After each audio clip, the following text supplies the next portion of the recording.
We had a little on the couch discussion. What's wrong with the Rams offense last week? I was on it. You weren't on it, but it was Zach Robinson and George Chahuri, and we went through some of the schematic stuff that was happening. Like what were teams doing against the Rams? And this is a 3-week thing because we're talking about Jared Goff with this might be the worst 3-game stretch of his career. Forget his rookie season. Ooh. This is worse than his rookie season. Is it? Yes. I would be surprised. Look at that. No. Those are big numbers. I bet there's a worse stretch in that Those are rookie big season. numbers. Go ahead, check it out. I'll click on it. I will. But Jared Goff is in a terrible 3-game stretch. Even the Detroit game 3 weeks ago was pretty bad. Last week against the Chicago Bears and then last night against the Eagles. Yeah, look, he just had consistent, pretty bad games as a rookie. See? But nothing disaster. He's had 3 disastrous He didn't play games long here. enough. If he played all season, we'd have got that. All right, well, your point's wrong. So Jared Goff's been pretty rough these last couple games. The Rams have completely just lost their rhythm, it seems, offensively. And then you have plays where Goff gets stepped on. It's 3rd and 1. It just looks like this offense is pressing. They've lost their rhythm. Maybe they're just front runners, Sam. I don't know if they're just front runners, like they need everything firing, or they just miss Cooper Kupp that much with that slot option. But Goff gets stepped on a 3rd and 1 handoff or play action, falls to the ground. Instead of just eating it and saying, all right, we're going to have to punt, you could tell that they're pressing. He's trying to do too much. He gets up, tries to throw it under pressure with one of the worst interceptions. We're seeing some of the worst interceptions every week now. We have the Russell Wilson one last Monday night. But this Goff one rivals Russell Wilson because he tried to throw it under pressure. It lands in the Eagles' hands for an easy interception. Man, the Rams are now pressing offensively. Yeah, that was a truly terrible, terrible play decision, whatever you want to say. It was so bad that Sage Rosenfels, former NFL quarterback who is known for the Rosencopter, where he attempted to pick up a first down running, launched himself through the air, got hit by multiple different people in the air, and just went, whoo, helicopter style. That's probably his defining career memory, unfortunately for him. And he tweeted this play and said, at least I never did this. Yeah. So that's how bad that was. But, yeah, the Rams, so this is part of this idea that I was talking about before, the understanding how to win, right? Everything was easy for the Rams for the first 10, 11 weeks of the season. Now things have started to be a problem, and they are wilting. They're not rising. We've seen defenses tangibly adjust too. Right. The thing we talked about on the couch was teams playing more too high looks. I thought the boss, Chris, who did the slide in from the opposite end last night, by the way. Right. Opposite end slide in, which was just caught everybody off guard. So Chris. Oh no! Oh no, they came in the other side.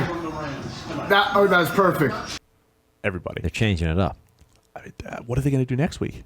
I hope he's going to slide in from the or lower him down. Oh my gosh, for the playoffs. Yeah, for the playoffs. I hope they have 5 games left to or 4 games left to announce this year. I hope they have 4 specific good slide-ins, new ways to do it. But he did a good job of showing what the Eagles were doing defensively. 2 high safeties, forcing the Rams to check down a little bit. They're not getting the field stretching type plays that they have.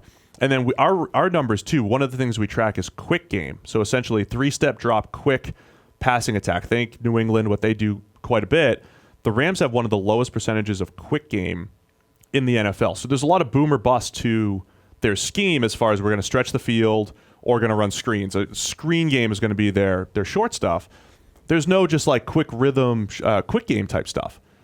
So if you're taking away the stuff that's stretched in the field, you're hamstringing this offense, and that's what's happened in the last 3 weeks. Yeah, and I think I don't think it's so. Some people were saying that they've taken away the run game, right? And that's why they're struggling because they've stopped Todd Gurley, and everybody knows that Todd Gurley is the thing that was making this team tick, and blah blah blah, right? I think they're almost at the right idea, but I think they're coming at it not in the opposite way.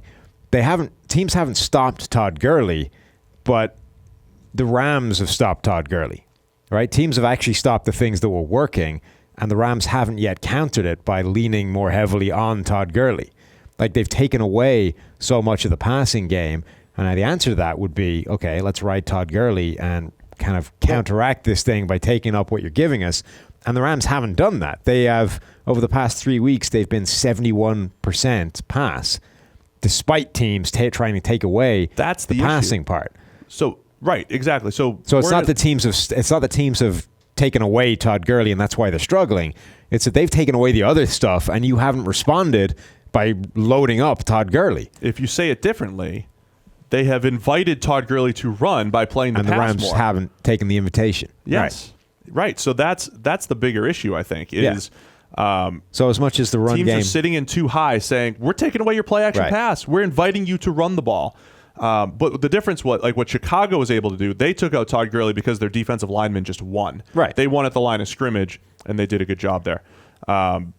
But Gurley, I mean, still, even 3 weeks ago when Goff struggled, he was 23 for 132 on the ground against Detroit. Last night, 12 carries for 48. Yeah, maybe they should have run him a little bit more. He was banged up a little bit in the middle of the game and all that stuff, but maybe they should have they're run at him least a little bit more. they're at least 10% higher in terms of run-pass ratio over the last 3 weeks in terms of pass than they have been before that, right? Yep. So this adjustment teams have made, or this struggle with Goff, they respond by passing it more. Whereas actually I think the answer is probably to go a little bit more fundamental, old school, and load up Todd Gurley against these boxes, which are still light because they're responding. The defenses are showing them these too high looks. They're not being shown these 8-man boxes. So or you go more quick, or you get to the quick game stuff too. But the invitation is definitely there for them to run the ball more. And this is the number one run blocking line in the NFL. There's no reason you shouldn't be running the ball, is all I'm saying. Yeah, it's they're in a tough spot right now unless they start playing a lot better. They have to start adjusting.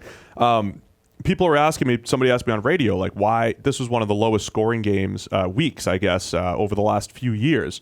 And early in the season, we were talking about the explosive scoring and how ridiculous it was. I think there's a little bit of weather involved in some cases, but I think you're seeing a lot of this. You're a big weather guy. I am. No, but I mean, there's something to it, so let's not ignore it. But I think in this case, you have teams adjust. You just have defenses doing a better job of adjusting. They're adjusting to what the Rams are doing. Teams are doing a little bit better against Kansas City. Teams are doing a little bit better adjusting to what New Orleans is doing in recent weeks.